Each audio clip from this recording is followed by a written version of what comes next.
चलिए अब खबरें विस्तार से बताने का वक्त हो गया है। मध्य प्रदेश विधानसभा के बजट सत्र से विधायक जीतू पटवारी के निलंबन के मामले में सियासत गर्मा गई है। पूरे मामले में कांग्रेस ने तय किया है कि शुक्रवार को विधानसभा स्पीकर के खिलाफ अविश्वास प्रस्ताव लाएगी। कांग्रेस के अविश्वास प्रस्ताव को लेकर कैबिनेट मंत्री विश्वास सारंग ने पलटवार करते हुए कहा कि कांग्रेस लगातार विधानसभा की गरिमा को तार तार कर रही है। कांग्रेस लगातार मध्य प्रदेश विधानसभा की गरिमा को तार तार कर रही है और खासकर कांग्रेस के विधायक जीतू पटवारी जी असत्य बयानी कर जहां जनता को गुमराह कर रहे हैं, तो मध्य प्रदेश की विधानसभा की गरिमा को भी वो नीचे दिखाने की कोशिश कर रहे हैं। सदन में जिस तरीके से जीतू पटवारी जी सदन की गरिमा है, इसको बार बार चोट पहुंचा रहे हैं। मैं अनेक बार से सदन में उनके वक्तव्य भाषण सुनता हूं, गलत बयानबाजी करते हैं। मध्य प्रदेश के विधानसभा में बजट सत्र के चौथे दिन वन मंत्री विजय शाह ने इस्तीफे की बात कहकर सबको चौंका दिया। दरअसल कांग्रेस विधायक लाखन सिंह यादव ने मंत्री से सवाल किया। लाखन यादव ने कहा कि उनके क्षेत्र में वन विभाग ने कोई काम नहीं किया है। इसके जवाब में मंत्री ने कहा कि अगर काम नहीं हुआ तो मैं इस्तीफा देने के लिए तैयार हूं।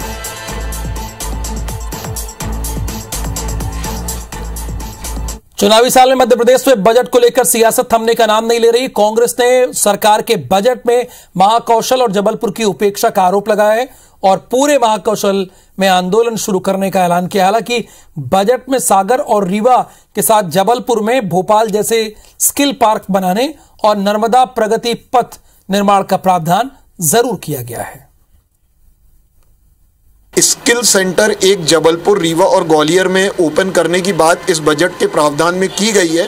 हम सरकार से उम्मीद करते हैं कि जबलपुर क्षेत्र, खासकर महाकौशल क्षेत्र के औद्योगिकरण की तरफ ध्यान दें और प्रावधान करें। जहां एक तरफ कांग्रेस पार्टी की सरकार ने महाकौशल को मुख्यमंत्री दिया, महाकौशल को विधानसभा अध्यक्ष दिया, महाकौशल को 4-4, 5-5 कैबिनेट मंत्री दिए और सबसे बड़ी बात जबलपुर जो कि महाकौशल का केंद्र है, वहां पर कैबिनेट मीटिंग का आयोजन कराना ये दिखाता था कि कांग्रेस पार्टी की सोच महाकौशल को बढ़ाने के लिए कितनी सकारात्मक रहती है। तो जबलपुर से महाकौशल के विकास के लिए हर प्रकार से प्रतिबद्ध होकर के बजट में ये प्रावधान जरूर आए होंगे। और मैं ऐसा मानता हूं जो आप नर्मदा के बारे में जिस बात का उल्लेख कर रहे हैं उसके बारे में भी एक बार मैं देख करके ही इसको बता सकता हूं। छत्तीसगढ़ विधानसभा में आज हो हंगामे के बीच 4193 करोड़ 60 लाख रुपए का अनुपूरक बजट पारित हुआ। एक और विपक्षी विधायक हंगामा करते रहे तो दूसरी ओर मुख्यमंत्री भूपेश बघेल तमाम सवालों का जवाब देते रहे। इस दौरान गर्भगृह में पहुंचकर नारेबाजी कर रहे भाजपा विधायक स्वमेव निलंबित हो गए।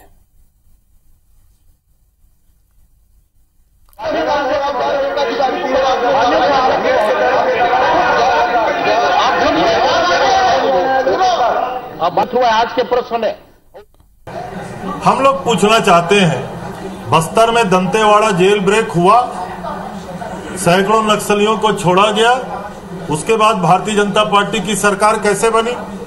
हमारे 34 नेता महेंद्र कर्मा, नंद कुमार पटेल, विद्याचरण शुक्ल जैसे लोग शहादत को प्राप्त हुए, उसके बाद भी भारतीय जनता पार्टी की सरकार कैसे बनी?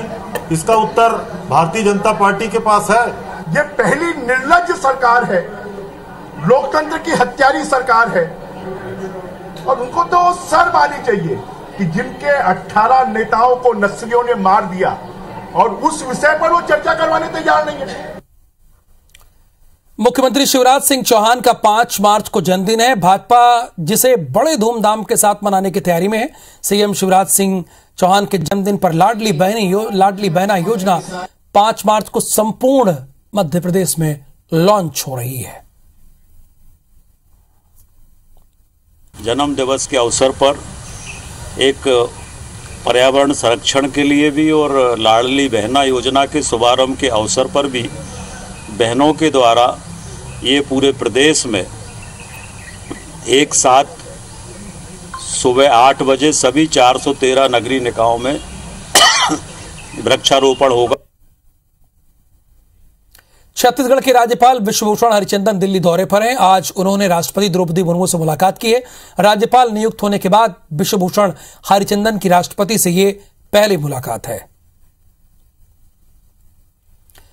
इंदौर की देवी अहिल्या विश्वविद्यालय में होली पर आयोजित होने वाले रंग उत्सव कार्यक्रम को लेकर बवाल हो गया। अखिल भारतीय विद्यार्थी परिषद कार्यक्रम का आयोजन कर रहा है, जिस पर कांग्रेस ने आपत्ति जाहिर की है। कांग्रेस कमेटी का आरोप है कि डीएवीवी के परिसर में अखिल भारतीय विद्यार्थी परिषद कार्यक्रम करने जा रहा है, जबकि कांग्रेस और एनएसवाई का आयोजन के लिए अनुमति नहीं मिलती है।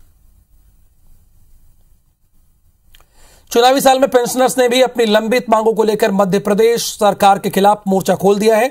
अपनी मांगों को लेकर पेंशनर्स ने जबलपुर में टाउन हॉल स्थित गांधी प्रतिमा के नीचे धरना देकर विरोध प्रदर्शन किया और सरकार के विरोध में रणनीति बनाई। अब रुक करेंगे छत्तीसगढ़ का। छत्तीसगढ़ से खबर यह है कि मध्य एवं पश्चिमी क्षेत्रों का संयुक्त क्षेत्रीय राजभाषा सम्मेलन शुक्रवार को होगा। इस समारोह में केंद्रीय गृह राज्य मंत्री अजय कुमार मिश्रा शामिल होंगे। हिंदी के प्रचार प्रसार के लिए हर साल 4 क्षेत्रीय सम्मेलन होते हैं। साल 2022-23 में अमृतसर में पहला सम्मेलन हुआ था। इसके बाद अब रायपुर में चौथा सम्मेलन होने जा रहा है। इस सम्मेलन में केंद्र सरकार के कार्यालयों, बैंकों और उपक्रमों को विभिन्न श्रेणियों के अंतर्गत राजभाषा में उत्कृष्ट कार्य के लिए पुरस्कार दिया जाएगा। दिनांक 3 मार्च 2023 यानी कल सुबह 9:30 बजे से शहीद स्मारक भवन रायपुर छत्तीसगढ़ में मध्य एवं पश्चिम क्षेत्रों का संयुक्त क्षेत्रीय राजभाषा सम्मेलन का आयोजन किया जा रहा है। इस समारोह की अध्यक्षता माननीय गृह राज्य मंत्री श्री अजय कुमार मिश्रा जी करेंगे। समारोह में मंचासीन अतिथियों के कर कमलों से केंद्र सरकार के कार्यालयों, बैंकों, उपक्रमों को विभिन्न श्रेणियों के पुरस्कार वितरित किए जाएंगे।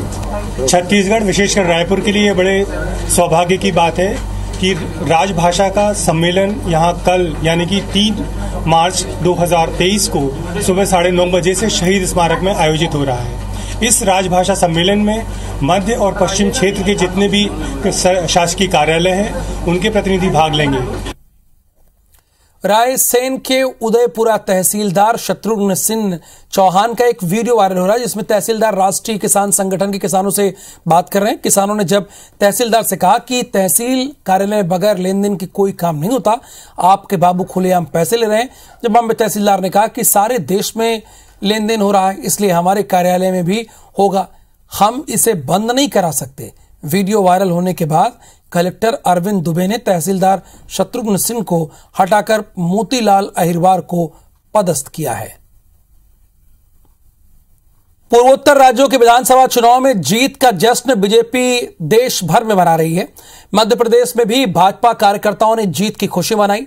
भोपाल से लेकर ग्वालियर तक ये जश्न हुआ। भोपाल में सीएम शिवराज सिंह चौहान भी बीजेपी मुख्यालय में जीत के जश्न में शामिल हुए। तो प्रदेश बीजेपी अध्यक्ष बीडी शर्मा ने ग्वालियर में श्यामा प्रसाद मुखर्जी की प्रतिमा पर माला पहनाई और कार्यकर्ताओं को मिठाई खिलाकर जश्न मनाया। अमित भाई जिंदाबाद।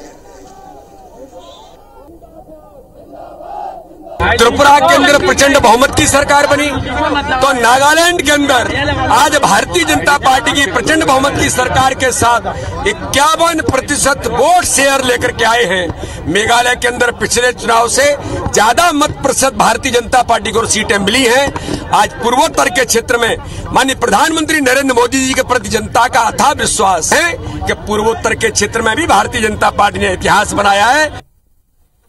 बुधवार को रायपुर समेत छत्तीसगढ़ के अलग अलग जिलों में 9 फर्जी फार्मासिस्ट को पुलिस ने कस्टडी में लिया था। इनमें से 5 डॉक्टर भी हैं जो अपनी प्राइवेट प्रैक्टिस कर रहे हैं। गिरफ्तार आरोपियों ने दूसरे प्रदेश के विश्वविद्यालयों और कॉलेजों से फर्जी फार्मासिस्ट डिग्री बनवाकर मेडिकल स्टोर का लाइसेंस बनवाने के लिए आवेदन किया था। फर्जी डिग्री का खुलासा छत्तीसगढ़ स्टेट फार्मेसी काउंसिल की जांच में हो गया है, जिसके बाद आज पुलिस ने प्रदेश के कई अलग अलग जिलों से 3 महिला समेत 5 लोगों को कस्टडी में लिया है और जेल की सलाखों के पीछे भेज दिया है। से थाना तेलीबांधा में एक शिकायत दी गई थी, जिसमें 27 लोगों के खिलाफ उन लोगों ने आवेदन दिया था कि इनके द्वारा फर्जी डॉक्यूमेंट लगाकर जो है लाइसेंस प्राप्त करने का प्रयास किया गया मेडिकल स्टोर का। तो इसमें FIR दर्ज किया गया था और इसमें 9 लोगों की कल गिरफ्तारी हुई थी और आज 5 लोगों की गिरफ्तारी हुई है।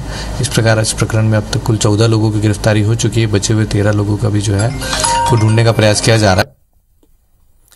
फिंगेश्वर विकासखंड के रोबा के प्राइमरी स्कूल में शिक्षक पर स्कूली छात्र से बदसलूकी का आरोप लगा है। छात्र द्वारा शिक्षक पर लगाए गए आरोप का एक वीडियो भी वायरल हो रहा है। प्राथमिक शाला रोबा के कक्षा 4 के छात्र ने अपने ही स्कूल के शिक्षक अंगद राम ध्रुव पर उसके कपड़े उतारने और उसके साथ मारपीट का गंभीर आरोप लगाया है।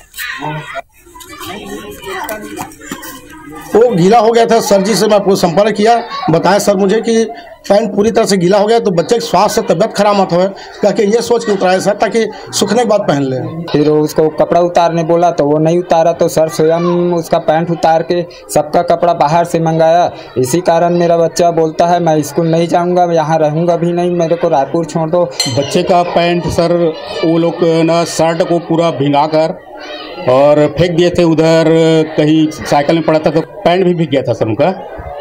तो मैं बोला कि पैंट को भी अब उसको तो फेंक दिए तो इसको भी उतार दो और वो जो पड़ा है तुम्हारा कपड़ा सूख रहा है उसको लेके आओ करके बोला सर। ग्वालियर के स्कूल में शराब के नशे में छात्राओं से छेड़खानी और दुष्कर्म की कोशिश मामले में बड़ी कार्रवाई की गई है। छात्राओं की शिकायत के बाद ग्रामीण और छात्राओं के परिजन स्कूल पहुंच गए, जहां नशे में धुत प्राचार्य धर्मेंद्र सिंह तोमर ने ग्रामीणों के साथ मिसबिहेव किया।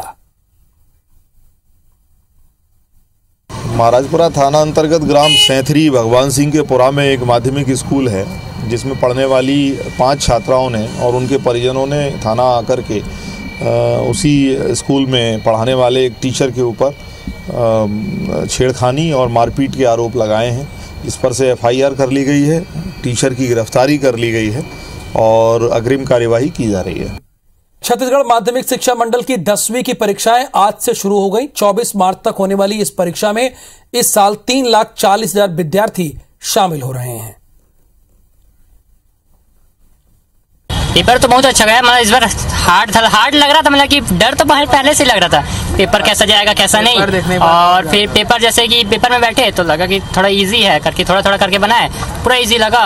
पेपर से पहले लग रहा था बहुत हार्ड पेपर होगा, पर पेपर देखने के बाद कुछ क्वेश्चन इजी थे, कुछ क्वेश्चन इतने हार्ड थे कि बन ही नहीं रहे थे। अच्छा गया। और क्या बोलते बोर्ड एग्जाम की तैयारी तो थी, क्या बोलते मुश्किल लग रहा था पहले पेपर, पर फिर क्या बोलते धीरे धीरे आसान लगा तो पूरा पेपर बना।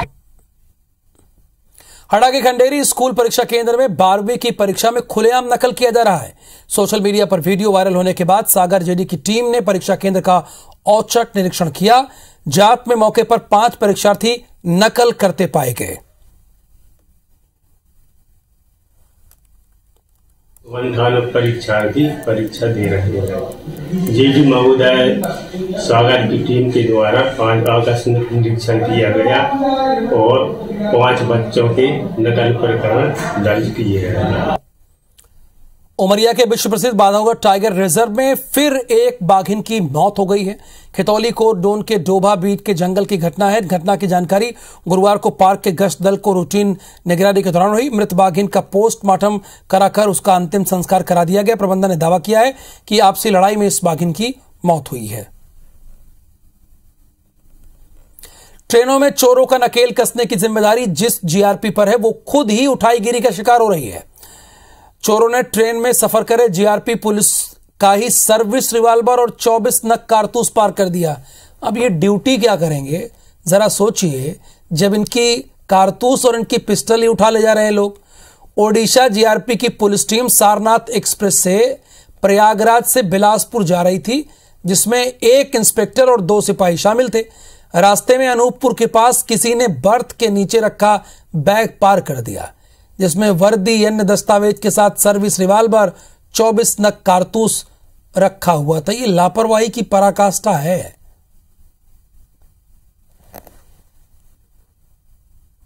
अनूपपुर में जगह हैं तो इनका सूटकेस नहीं था, उसके अंदर में उनका पिस्टल 9mm पिस्टल और 24 कारतूस जो अज्ञात चोरी कर लिए। हमारे यहाँ रिपोर्ट किए हैं, हम लोग इसमें 0 कायम करके इसको डायरी को जबलपुर स्थानांतरण कर रहे हैं। मध्य प्रदेश में अब गरीबों को 24 घंटे फूड एटीएम से राशन मिल सकेगा। यानी जैसे आप पैसे निकालते थे अब वैसे राशन निकाल सकेंगे। पायलट प्रोजेक्ट के तहत भोपाल में फूड एटीएम की शुरुआत की जा रही है। पहली मशीन शहर के ऐशबाग में लगाई जाएगी। अगर यह प्रोजेक्ट सफल होता है तो बाकी इलाकों में लगाई जाएगी। खबर इंदौर से। सुपर कॉप रणजीत सिंह का एक वीडियो हम आपको दिखाते हैं जो वायरल हो रहा है। होलकर स्टेडियम निकल रही थी टीम इंडिया। उस दौरान ट्रैफिक ड्यूटी पर थे सुपर कॉप रणजीत सिंह। कप्तान रोहित शर्मा ने रणजीत के लिए ताली बजाई है। बस के अंदर से रोहित शर्मा ने ताली बजाई है।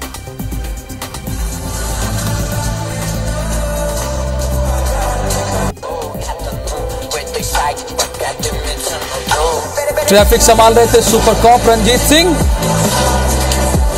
और इनके बारे में तो बहुत सारे लोग जानते हैं। और ये देखिए रोहित शर्मा जो कि कैप्टन है, मैदान से जब होटल की तरफ जा रहे थे तो उन्होंने सैल्यूट किया है।